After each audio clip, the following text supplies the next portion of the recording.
继续是有关到新北市长的选举，新北市的嘉义同乡会，红看做是市长侯友宜的票仓，昨板桥嘉义同乡会做伙食饭，侯友宜带李四川现身，话讲要交棒给李四川。民进党的参选人苏卡辉冇到场，苏卡辉话讲，给伊一个机会。 舞台顶咧放粉红潮泡音乐，民进党新北市长参选人苏卡辉四界拜票压手，加支持者压手小揽一路拜票。新北市板桥嘉义同乡会参会，过去红当作是拿赢的重要票仓。不过这届苏卡辉人一狗，那主动帮苏卡辉的主打歌粉红潮泡。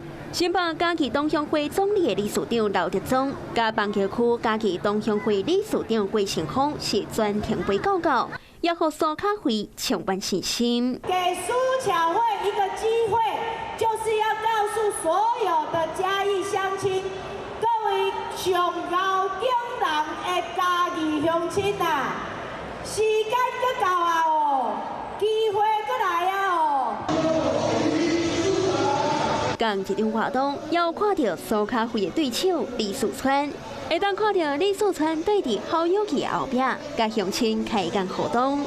侯友宜是甲到稳定基本盘。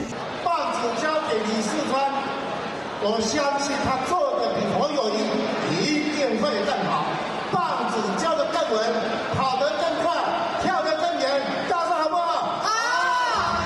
不管你带起来国旗，我拢无分蓝绿，介意学习，该做的就是做，点点做，免讲伤济，家代志做对，做好。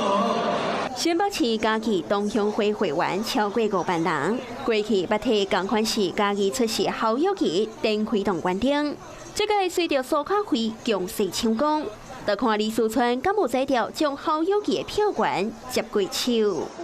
Hello， 我是蒋欣梅。想要抢先掌握最及时的新闻资讯吗？赶快订阅、按赞、开启小铃铛，锁定华视新闻 YouTube 频道。